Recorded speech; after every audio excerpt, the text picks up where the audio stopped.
여러분, 올해는 개묘년입니다. 이는 강한 음의 기운을 가진 해이며 또한 아직 성장하지 못한 작은 묘목을 상징하는 해이라 풍파가 많고 고난이 많으며 이것이 모두 내적으로 갈물이 되니 항상 어디에서든 심리적인 불안이 강해진다는 것을 의미하는 거예요.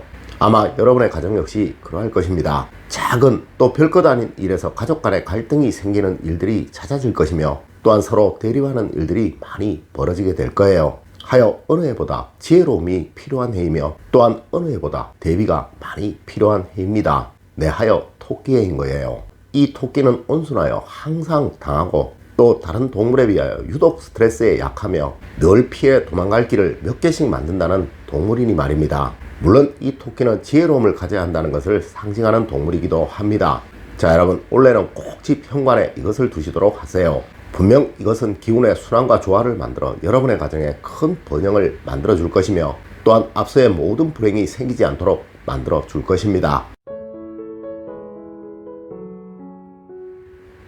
여러분, 안녕하세요. 이정재입니다.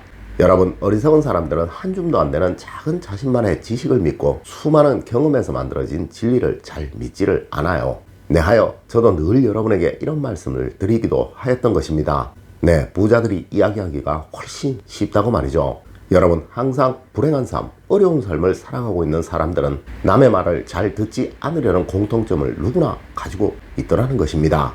여러분, 꼭 명심하세요. 현대의 풍수는 바로 여러분의 심리를 조정하는 학문이에요. 네, 여러분의 심리 상태를 보다 안정화시키고 또한 긍정화시켜서 항상 여러분의 무의식적인 행동이 이러한 행동이 되도록 만들자라는 학문이 바로 이 학문인 것입니다. 네, 하여 기라는 것으로 이야기를 하는 것이죠. 물론 이 기라는 것은 여러분이 내뿜는 것이고 또한 여러분에게서 발산이 되는 것이니까요. 네, 항상 긍정적인 기, 안정화된 기를 여러분이 내뿜을 수 있도록 만들어주는 학문인 것입니다.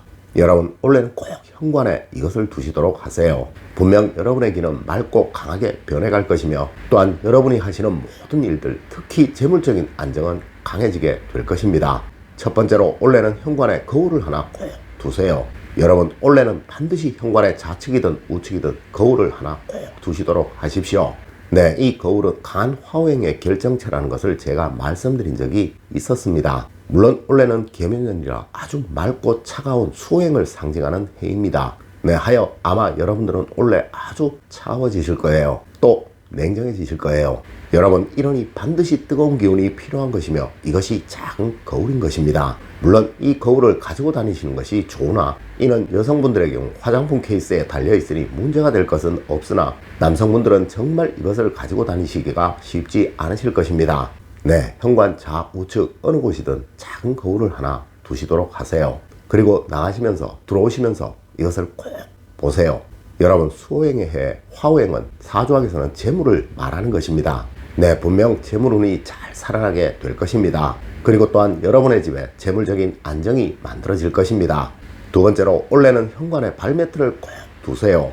여러분, 사실 이 발매트는 현관에 두시면 아주 좋은 것입니다. 하지만 청결 문제로 인해 이것을 치우는 것이 좋다라고 말하시는 분도 계신데요. 이는 여러분의 부지런함으로 해결을 해야 할 문제일 것입니다. 네, 올해는 꼭 발매트를 두십시오. 이는 분명 여러분에게 맑고 깨끗한 기운이 잘 살아날 수 있도록 도와줄 것입니다. 물론 모양이나 크기는 상관이 없습니다. 나가실 때, 들어오실 때 이곳을 한 번씩 꼭 밟고 다니시는 것이 중요하다는 것이죠. 네, 이 역시 여러분에게 안정을 줄 것이며 또한 심리적인 보람을 만들어 줄 것입니다.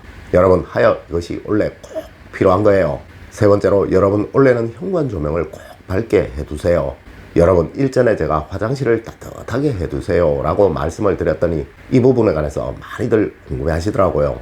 여러분, 어두운 곳은 상대적으로 차가울 수밖에 없습니다. 물론 밝은 곳은 따뜻할 수밖에 없죠. 네, 이런 과학적으로 증명이 된 것으로 조명이 밝은 곳은 상대적으로 온도가 높아 공기의 흐름이 빠르고 강해진다고 합니다. 네, 화장실도 그렇지만 올해만큼은 이 현관도 무조건 아주 밝게 해두셔야 한다는 거예요. 여러분, 이는 오행학적으로 강한 화오행을 의미하는 것입니다. 물론 앞서 거울과 같이 강한 재물운을 상징하는 것이며 올해 현관이 밝다면 재물운이 잘 살아나게 될 것이고 또한 안정화될 것이라는 이야기인 것입니다. 여러분, 오래되어 흐려진 등은 꼭 밝은 빛을 내는 조명으로 교체를 하시고 이것이 어려우시면 등에 전구라도 꼭 교체를 하여 주십시오. 네 번째로 올해는 현관에 화분을 절대 두지 마세요. 여러분, 올해 절대 현관에 두면 안 되는 것이 바로 이 화분입니다. 네, 이는 여러분을 또 여러분의 가정을 금전적으로 아주 어렵도록 만들 것입니다. 여러분, 이 계면에는 오행학적으로 수오행을 의미하는 것이며 또한 모고행을 말하는 것입니다. 하여 앞서 제가 작은 나무가 고난과 풍파를 겪는 형상이라고 말씀을 드리기도 하였었죠. 네, 작은 모고행이 모이면 다툼이 생기고 싸움이 많아지게 됩니다. 마치 어린아이들이 많이 모여서 싸우고 다투는 것을 연상하시면 될 거예요. 맞습니다. 올해만큼은 절대 현관에 그 어떤 모고행의 기운도 있지 않는 것이 좋다는 거예요. 하여 현관에 화분이나 꽃은 꼭 올해만큼은 베란다로 옮기시도록 하십시오. 다섯 번째로 올해는 꼭 현관에 물과 관계된 그림을 한번 걸어보세요. 여러분, 올해는 차가운 그리고 맑은 수오행의 해입니다. 하지만 이것이 연약하고 자금을 의미하는 것이 문제이죠. 네, 우리 풍수학, 사주학, 관상학 그 모든 학문들이 항상 스스로의 기운이 강해야 모든 운을 얻을 수 있다고 말하고 있다는 것입니다. 물론 이렇게 제가 앞서 올해는 다툼과 갈등이 많을 것이다 라고 말씀을 드리기도 하였던 것입니다. 여러분, 이것을 해결하는 가장 좋은 방법은 올해 현관 주변에 물과 관계된 그림을 걸어 두시는 것이 가장 좋습니다. 물론 이 물과 관계된 그림은 돈을 상징하고 지혜로움을 상징하는 그림이기도 합니다. 하여 앞서 말씀을 드렸듯이 지혜로움이 꼭 필요한 올해이니 이 그림을 걸어 두시는 것이 가장 좋다고 말씀을 드리는 것입니다. 여섯 번째로 올해는 현관 방향별로 이것을 꼭 두시도록 하세요. 여러분, 풍수는 방향을 아주 중요시합니다. 하여 저도 늘 방향에 관해 여러분에게 말씀을 드리는데요. 여러분, 현관의 방향이 남쪽이면 올해 여러분은 아주 풍요로울 것입니다. 그리고 북쪽이라면 1년 내내 행복이 넘칠 거예요. 하지만 현관 방향이 동쪽이라면 다툼과 갈등이 많아질 것입니다. 네, 하여 반드시 조명을 아주 밝게 만드시는 것이 중요한 것이며 또한 이 현관에 거울을 하나 두시는 것이 아주 중요할 것입니다. 그리고 현관의 방향이 서쪽 방향이라면 현관에 발매트를 털이 많은 것으로 하나 구입을 하셔서 두시도록 하세요. 네, 절대 고무로 만든 제품을 구입하지 마시고 털이 많은 것, 포근함을 느낄 수 있는 것으로 구입하셔서 두시도록 하세요. 여러분, 이것이 가족 간의 양보와 이해를 만들어 주게 될 것입니다. 여러분, 오늘은 올해 현관에 두면 아주 좋은 것들에 관해서 알려드렸습니다.